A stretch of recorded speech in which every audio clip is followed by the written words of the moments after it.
Hello, hi, welcome back to the Spirit of Watercolor with Linda. Wow, we finally got our February video in. I was running a little behind, but got it in. Hope you are enjoying it and continuing our spiritual journey in watercolor together. Welcome back, subscribers, and welcome new ones as well. And I want to go back to something we did in prior videos, just to kind of remember that we want watercolor to be loose and free and fresh, which is always the goal, at least, you know, the way I see watercolor and the way many of you do, or you wouldn't be here, right? But to get those details where we need them, I still keep my little bag here of watercolor pencils. So if you don't have a supply of watercolor pencils, pick a brand. It can be Derwent. That's the brand I use. I know there's other brands that are very popular. Spectrum, I think it's called, or something like that. Prismacolor, I think, has watercolor pencils. These are, of course, different than your classic colored pencils, right? Because these turn into watercolor. But they can just be pencil as well. So, and they're very versatile. So if you haven't seen my prior video, which goes back a couple of years anyway, about watercolor pencil, please do that. And you'll see how we can use them to actually draw in our painting and then bring in the paint, the watercolor actual paint with the brushes and tubes of paint. But also you can, two things. You get rid of the pencil lines, which you can erase or leave in a watercolor, and it's totally okay. Even with, say, the Michigan Watercolor Society, it's still considered pure watercolor with pencil in it. So what we're going to do, and this you may have seen before, I don't know if I've ever showed this, it's a little crazy. And I have a drawing that I actually like a lot better, and I'll show it to you when I find it, because it's kind of gotten mixed in with some things. But this is, I've had betta fish for years, and fish are a fun thing to paint. Koi fish for some people in the Asian cultures, and that's come into the Western world as well. But I have this, this was more abstracted. I mean, I don't think their fins do this, right? But it was just fun. It was almost like playing with the flowing colors. And so what I want to show you here is, let me give you somewhat of a look at that. It's not my most favorite thing. That's why I'm redoing it. A lot of things you'll see here, I like them a lot, but I want to make them better and frameable. So, so here I have started with the watercolor pencil, and it's kind of light, so I'm hoping I have enough light here. But I started to draw in with the pencils, and I've changed it so that I just have the fish closer, larger up here, and the fins will kind of come down here a little bit and up there a little bit. This side for negative space, maybe a little bit of water in there, which would be wet, loose, wet watercolor. So it'll be a loose painting. It'll be, using, I don't think I used any pencil here. Nope, I've just drawn with the watercolor pencil, and that's the goal. So you can join me and try this with me, or you can pick another topic. It doesn't have to be the fish, but watch along. This won't be a long video, okay? It'll be inspiring, so you can see how, what I call meshing or incorporating, you can use either word, these two watercolor mediums, one being watercolor and the other being the watercolor pencil, and it blooms into beautiful paintings where you don't have any pencil marks, and you have a beautiful painting that just flows with pure, transparent, beautiful colors. So please join me at the table, and we'll continue this. I'll show you the drawing, and then we'll move on to finish this drawing with the watercolor pencil, and then we'll bring in the flowing wet on wet paints and have us a lovely painting to frame. Because fish are just another beautiful, to me, somewhat spiritual creature of nature, right? They really are amazing how they just flow with water. It's just a lovely thing. So I'll see you there at the table.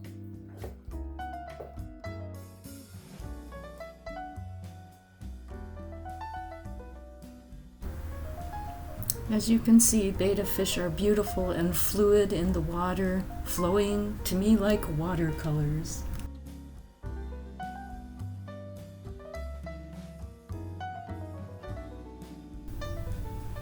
Now here you see a photograph of one of my betta fish that inspired this painting that I've been working on, and the drawing was where I began, and you'll see that in a moment.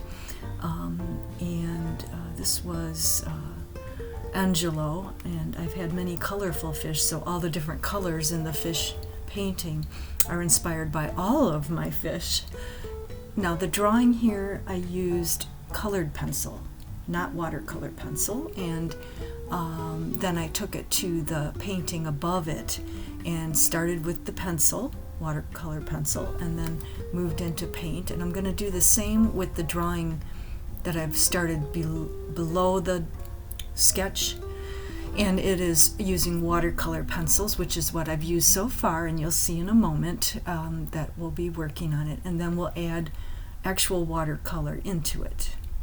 Okay, so yes, there's the drawing, and then a little closer up and high speed, and then here's the painting. And again, it got a little out of control. I went a little crazy and kind of lost the actual form, a little too abstract, and so I wanted to go in again, and I'm trying to make it more like the drawing and a little bit more realistic, not too again, and you'll just see that I'm doing some drawing here on high speed, and then we'll move over to take it to paint, watercolor paint, and bring that in. So we have the flowing of the fish and the beauty of their lives on our planet with us.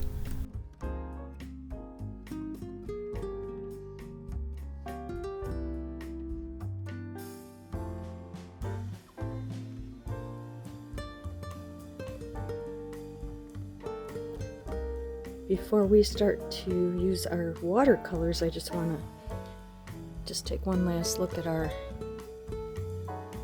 fun flowing colored pencil drawing, and then moving over here to our drawing where we put in our fins and all the parts of the fish here, the tail down here, and all the lines here of flowingness, and then we'll start to come in with a large pointed round into the fins and the face, and so on.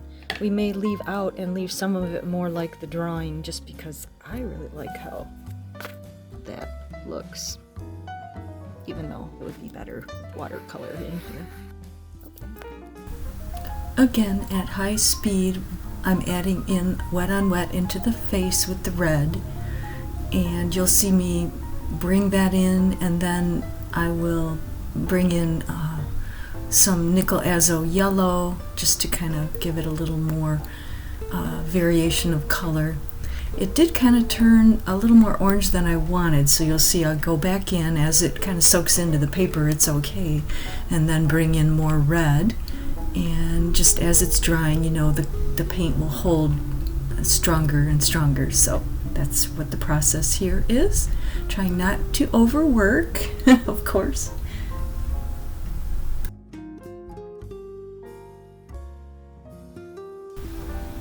And here we are going to pull the color in through the body. And the face of the fish seemed to have faded again, so I again, after it dried some, I brought even more red in. I'm not sure if I lifted it out, but we put it back in, and coming through the body, and we're going to come into the tail some now, and we'll just keep going here, and you'll see that big dark strip of red there. You see, sometimes I have to put in a dark value just so I know how much darker I want to get, how much more value, strong color that is, we want, and then base the rest of the painting on that, but you want to vary your values, at least 5 values in a painting to get perspective, even in a close-up of an animal or anything that you're painting.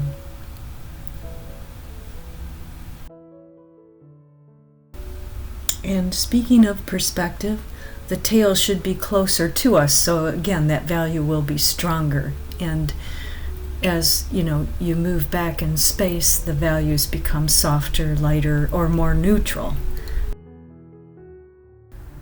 I have to mention that this paper soaks in, it's a very nice paper, but it's just soaking in the reds a lot, so I've had to keep adding, and that doesn't usually happen, but I don't know if it's the red that I'm using too. I don't use these reds as much as my other colors. For some reason I don't pull red a lot.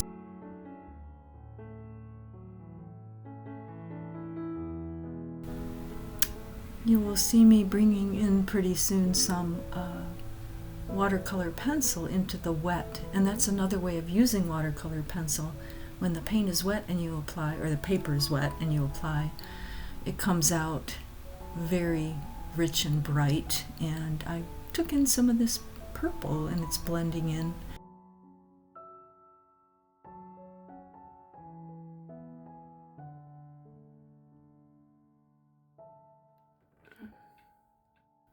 One reason that I like betta fishes, they're very alert and attentive to us, as like other fish don't even seem to notice we're there very much. They stop and they play games and they do a lot of fun things. They make great pets for children.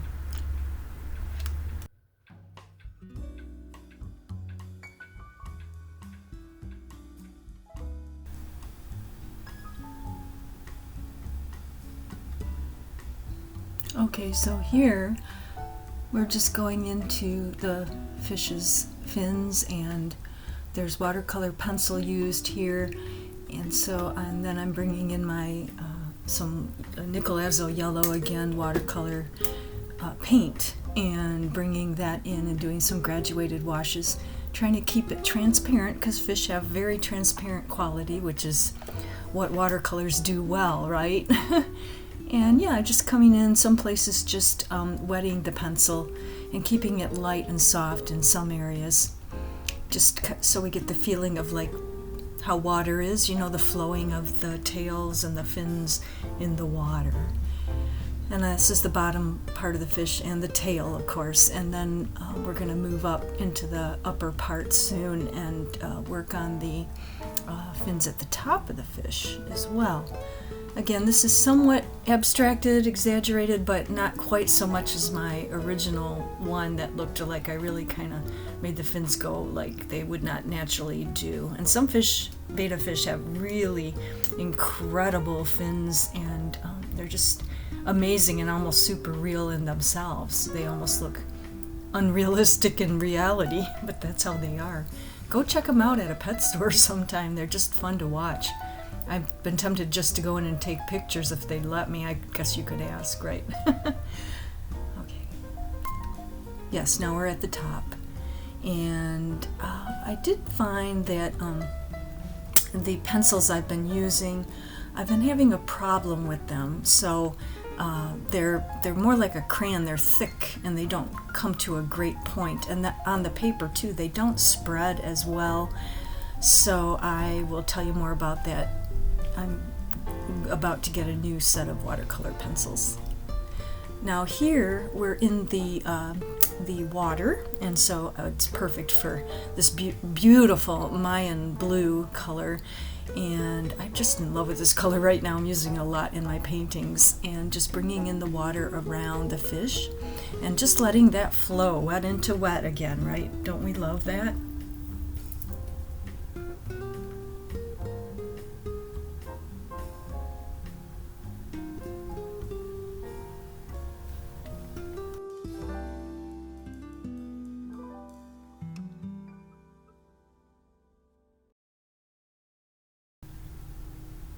So let's continue, just like I said, all the way around the fish's fins, and it'll actually help you see the fish better because it'll contrast. It's actually contrasting colors here.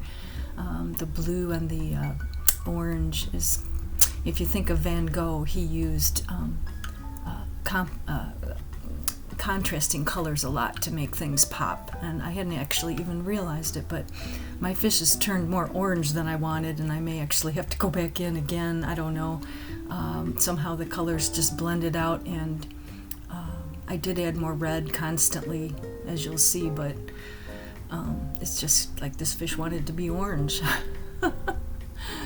Okay, had to watch it up at the top. I was getting a little into the fin there just because I couldn't quite see it. So you might see me lift out a bit. But again, just letting that water flow, letting it do what it wants to do, like water does. It's really what we want to see.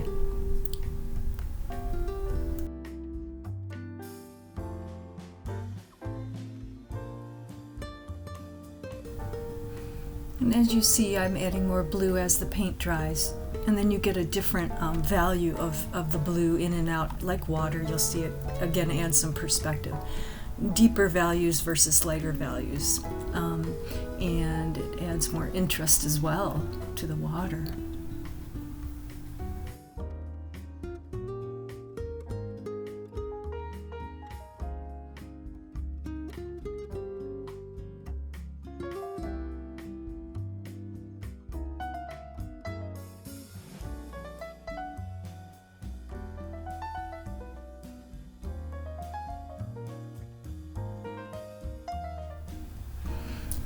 And here we're kind of getting, a good look at how the water looks. I think it looks better than the original one, and comparing it with the drawing here again.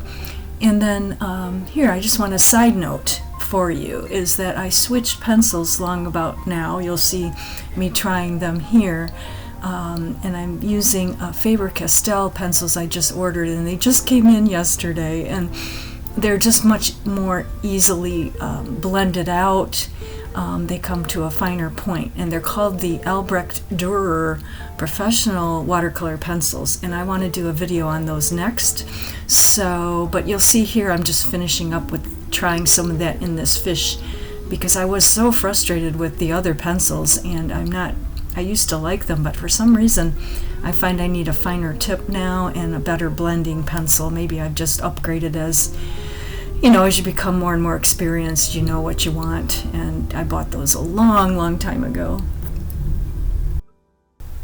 So I hope you enjoyed this video with me, and even if fish isn't something you're really interested in painting, it really doesn't matter what we paint, but it's how we paint it, right? And let's explore those Faber-Castell pencils more in the next video. And please join me as we continue our spiritual journey in the spirit of watercolor. Bye.